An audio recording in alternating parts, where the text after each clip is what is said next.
Ya pemirsa, kita ke informasi lain. Proses hukum insiden maut pesta rakyat pernikahan anak Gubernur Jawa Barat Deddy Mulyadi diambil alih oleh Ditreskrimum Polda Jawa Barat.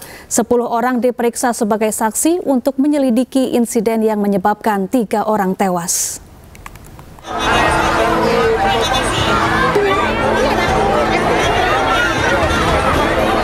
Tragedi pesta rakyat yang menewaskan 3 orang warga di Garut, Jawa Barat Jumat lalu menjadi perhatian kepolisian. Pasca insiden, polisi telah melakukan olah TKP dan memeriksa seluruh saksi, mulai dari petugas pengamanan, Satpol PP, perwakilan event organizer, serta pihak lainnya. Untuk proses penyidikan selanjutnya, kasus ini diambil alih Direktorat Reserse Kriminal Umum Polda Jabar.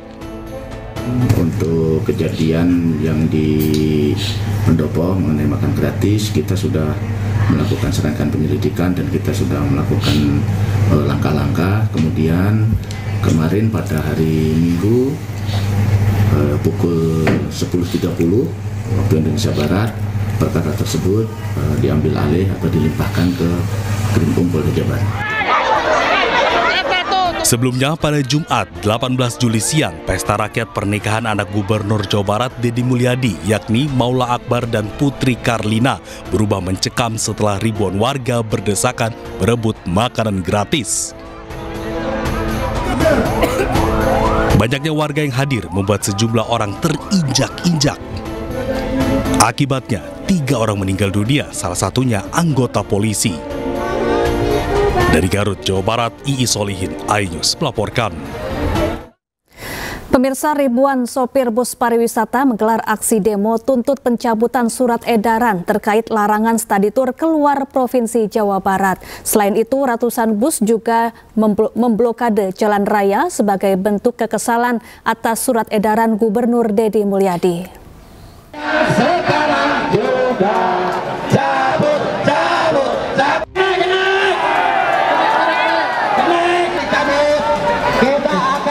Ribuan supir bus dari berbagai daerah di Jawa Barat memadati kawasan gedung pemerintahan Provinsi Jawa Barat. Kita punya hasil. Aksi ini dilakukan untuk menuntut pencabutan surat edaran terkait larangan studi tur keluar Provinsi Jawa Barat. Selain itu, para supir bus juga memblokade jalan Diponegoro dengan bus pariwisata.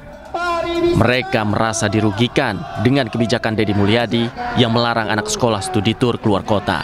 Hal tersebut membuat banyak pekerja wisata kehilangan pekerjaan hingga merugi.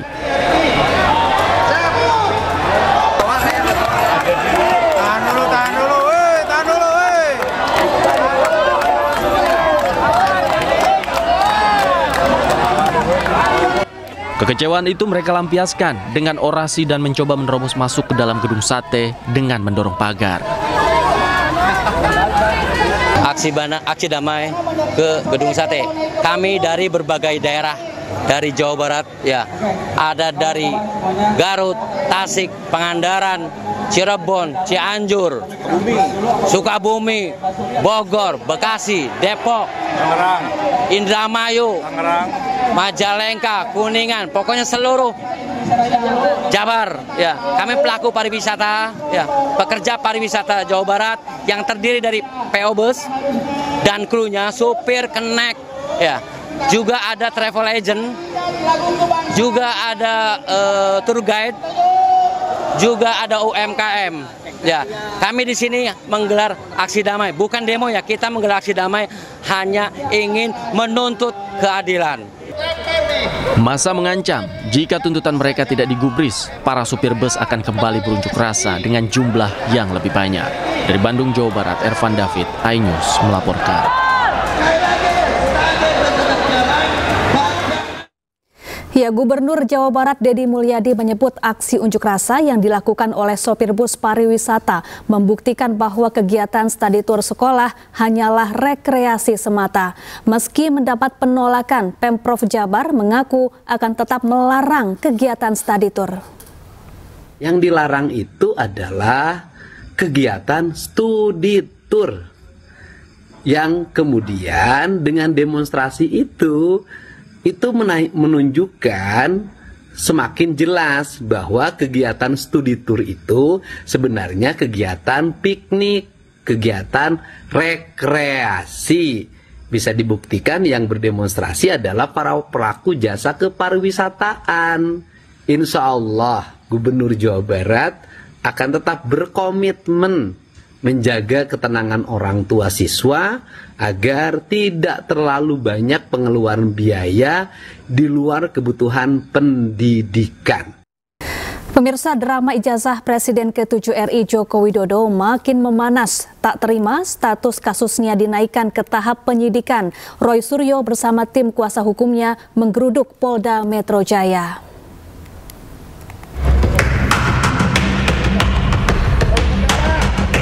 Roy Suryo datang ke Mapolda Metro Jaya dengan didampingi tim pembela ulama dan aktivis. Roy datang untuk menyerahkan surat ke Kabak Wasidik Polda Metro Jaya dan ke Direskrimum Polda Metro Jaya. Surat tersebut berisi permintaan atau permohonan untuk dilakukan gelar perkara khusus pada proses laporan Jokowi. Roy CS mendesak agar penyidik memeriksa Jokowi terlebih dahulu karena statusnya sebagai saksi korban atau pelapor. Selain itu, tim kuasa hukum Roy Suryo juga meminta kepada Polda Metro Jaya untuk memanggil Joko Widodo untuk hadir dalam proses gelar perkara nanti. Nah, hari ini agenda kami ada dua. Ada dua, yang pertama menyerahkan surat ke Kabak Wasidik Polda Metro Jaya. Yang kedua menyerahkan surat ke Direskrimum Polda Metro Jaya. Surat yang pertama berkaitan dengan kami ingin menyampaikan permintaan atau permohonan untuk dilakukan gelar perkara khusus pada proses laporan Saudara Joko Widodo di Polda Metro Jaya. Mengingat apa yang disampaikan oleh Kabid Humas Polda Metro Jaya, Kombes Pol Ade Arisam Indradi, yang telah meningkatkan penyelidikan kepada penyidikan berdasarkan gelar perkara Polda Metro Jaya, itu gelar perkaranya tidak melibatkan kami selaku pihak yang berkepentingan, dalam hal ini selaku terlapor. Roy Suryo CS juga meminta agar dokumen ijazah Joko Widodo untuk dilakukan pemeriksaan ulang di laboratorium forensik guna membuktikan laporan atas dugaan pencemaran nama baik dirinya. Dari Jakarta, Muharlin, iNews melaporkan. Ya, sebelumnya Polda Metro Jaya menaikkan laporan Presiden ke-7 RI Joko Widodo terkait pencemaran nama baik ke tahap penyidikan. Dengan naiknya kasus ini, Roy Suryo CS terancam menjadi tersangka. Laporan Presiden ke-7 RI Joko Widodo terkait dugaan fitnah atau pencemaran nama baik buntut tudingan ijazah palsu naik ke tahap penyidikan. Polisi menyatakan menemukan unsur pidana dalam laporan. Polisi juga membuka peluang untuk memanggil kembali Jokowi sebagai pelapor untuk diperiksa lebih lanjut. Berdasarkan hasil gelar perkara tadi malam, maka terhadap laporan polisi yang pertama, pelapornya adalah Saudara Insinyur HJW, dalam proses penyelidikan yang sudah dilakukan, dalam gelar perkara disimpulkan ditemukan ya hasil penyelidikan sudah ditemukan dugaan peristiwa pidana sehingga perkaranya ditingkatkan ke tahap penyidikan. Sebelumnya, Jokowi mendatangi Polda Metro Jaya 30 April lalu untuk melaporkan sejumlah pihak yang dinilai telah mencemarkan nama baiknya. Di antaranya mantan Menpora Roy Suryo, ahli digital forensik Rismon Sianipar, pegiat media sosial Dr. Tifauzia Tiasuma, pemerhati politik Rizal Fadilah, dan seseorang berinisial K. Tim Liputan iNews melaporkan. Pemirsa, kader Partai Solidaritas Indonesia Dian Sandi Utama memenuhi panggilan pemeriksaan sebagai saksi terkait kasus tudingan ijazah palsu milik Presiden ke-7 RI Joko Widodo. Dian Sandi Utama tiba di Polda Metro Jaya sekitar pukul 10 pagi dan baru selesai menjalani pemeriksaan pada pukul 5 sore. Dian Sandi mengaku dicecar 26 pertanyaan oleh penyidik. Ini merupakan pemeriksaan pertama Dian Sandi setelah Subdit Keamanan Negara Direskrimum Polda Metro Jaya meningkatkan status perkara tersebut dari penyelidikan menjadi penyidikan. Sementara saat kasus tudingan ijazah palsu Jokowi masih dalam tahap penyelidikan, Dian Sandi sudah 2 kali menjalani pemeriksaan sebagai saksi. Pemeriksaannya sekitar 6 jam ya, selebihnya tadi hanya tanda tangan aja gitu. Kalau pertanyaannya dia juga? Kalau itu kan karena ini sudah statusnya penyidikan, mungkin itu sudah masuk ke dalam materi. Jadi tidak mungkin lagi bisa disampaikan ke teman-teman media. Tapi saya datang atas undangan sebagai saksi pertama setelah penyidikan. Jadi ini kedatangan saya pertama sebenarnya untuk yang status penyidikan atas peristiwa tanggal 22 Januari itu.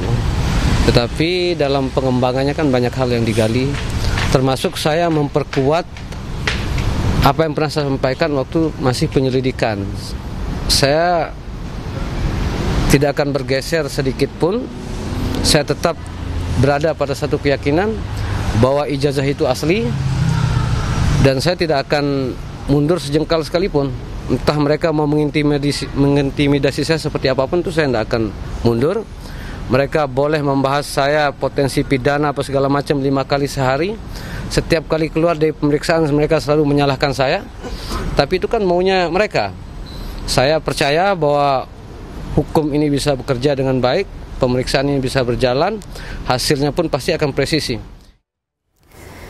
Komisi Pemberantasan Korupsi memeriksa istri Kepala Dinas PUPR Sumatera Utara Topan Obaja Ginting, Isabella Pencawan. Isabella diperiksa sebagai saksi dalam kasus dugaan korupsi pembangunan jalan di Dinas PUPR Sumatera Utara dan Satuan Kerja PJN Wilayah 1 Sumatera Utara.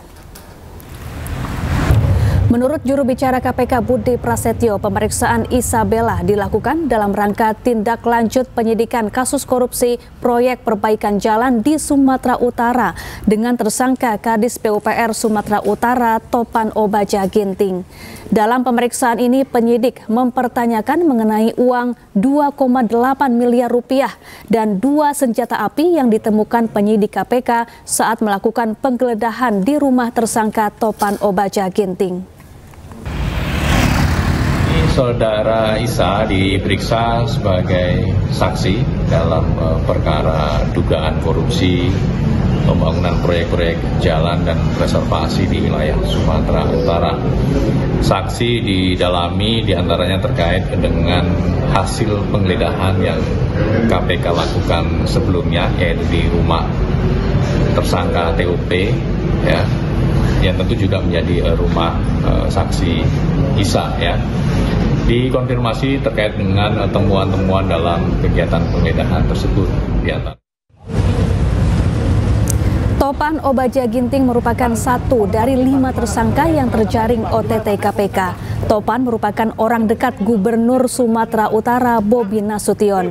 Selain Topan, 4 tersangka lain yakni Kepala UPTD Gunung Tua Dinas PUPR Sumatera Utara Rasuli Effendi Siregar, pejabat pembuat komitmen Satker PJN Wilayah 1 Provinsi Sumatera Utara Helianto, Direktur Utama PT Dalihan Natol Group Akhirun Effendi Siregar, dan Direktur PT Rona Namora Raihan Dulasmi Pilang. Bang, komentar dikit Bang, gimana terkait penangkapan ini Bang? Gimana Bang? Ada komentar Bang?